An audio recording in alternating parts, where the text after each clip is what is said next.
Morning and welcome to Matters Financial and Geopolitical from a Frontier. Trust you had a good week. They whiz by, don't they?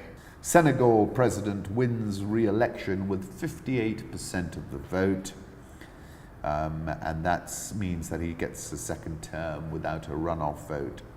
Very interesting article by Anthony Suargassin in Bloomberg, how a giant Ponzi scheme destroyed a nation's economy. Have a guess which nation he's talking about. Zimbabwe. Last week it threw in the towel and allowed bond notes to trade at a market-determined level. Well, it's not market-determined. They're trading it at 2.5 and doing tiny trades to keep it there, once again slashing the value of savings. At the root of this is the currency crisis. This is analogous to them creating a giant Ponzi scheme that originated under Mugabe. What we're now seeing is that Ponzi scheme collapsing. The one-to-one is a fiction, said Professor Stephen Henke. They're saying officially we're going to condone what has been happening anyway. It officially says we robbed you. The interbank rate for the new currency is about 2.5 to the dollar. It was a Ponzi scheme in the past, said Ashok Chakravarti, who is an economist and lecturer at the University of Zimbabwe, especially in the Gono area where that chap just kept printing money. Gono didn't answer a call to a mobile phone number he's used in the past.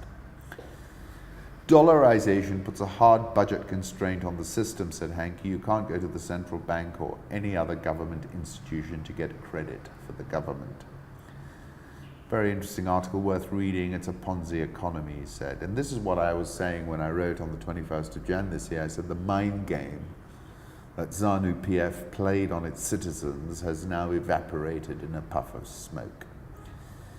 And I was saying that, I was quoting Kapuscinski, the choice of that moment is the greatest riddle of history.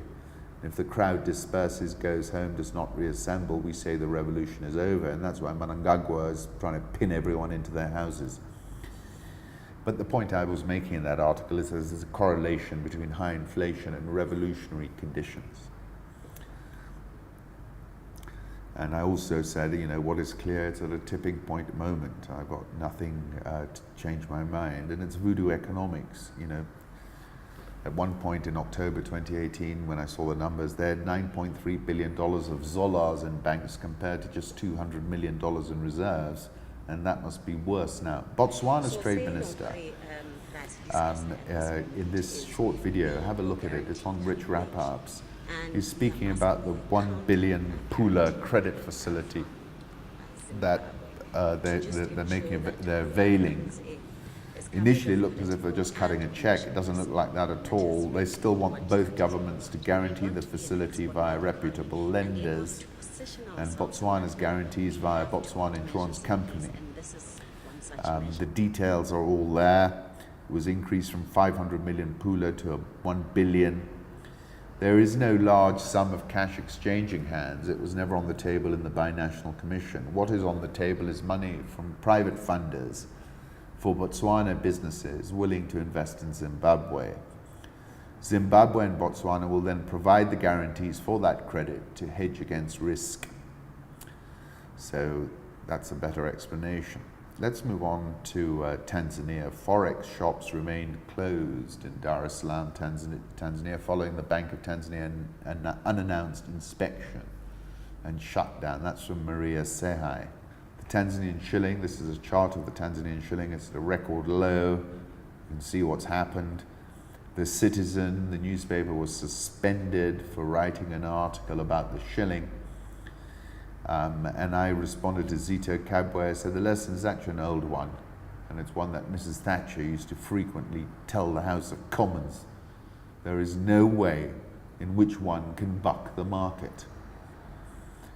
And this is going to be a further problem for Tanzania, I'm afraid. I think it's going to get worse before it gets better. And I was sort of reflecting on the Kenya shilling in an article, and I said, we underestimate the regional safe haven status that the Kenyan shilling has earned. And this is a prime example. If you look at the strengthening of the shilling, it's been correlated with worries in Tanzania, as I'm sure money has moved from Tanzania into the Kenyan shilling. This is a message, and a powerful one, from the cashew farmers in Mtwara, South African all shares up 6.19% year to date. Dollar versus rand, this is from Pinecone Macro, 14.086. Egyptian pound, 17.508. Bank stocks in Nigeria fall the most since 2016 after Buhari victory, dropped 4.6%. And all the banks took a big hit. And this is something I was writing about when I wrote my piece, Nigeria Decides. I said, you know, you've got to contrast Baba Go Slow with Al-Sisi. We might disagree with Al-Sisi, and I certainly do. But they devalued their currency early, took a brutal punch in the solar plexus, and now are reaping a very good dividend from this bold economic policy. Nigeria is still muddling along with its voodoo-level FX economics. Since Buhari came to power in May 2015, the stock market has fallen more than any in the world, dropping 50% in dollar terms before bouncing a little bit, now it's dropping. And so there's a message in that performance. And that essentially the two-tier FX regime is a little bit like King Canute. It's entirely unlikely that Nigeria can accelerate out of the GDP slow lane with the current FX regime. Nigerian all share up 0.93% year to date. Ghana's cedi slumped to an all-time low last week and is the worst performing currency in the world, down 8.6% year to date. The central bank says the slump in the cedi will be temporary. The performance of the cedi doesn't correlate with the fundamentals because it's sentiment driven, it should correct, it's a temporary situation that will correct. Well, Ghana Stock Exchange down 2.41% year to date. Finally, the presidential jet, the $64 million Gulfstream, has arrived in Lusaka. Meanwhile, Zambia's foreign reserves stand at $1.5 billion, the lowest in 27 years. Jeffrey Chifire.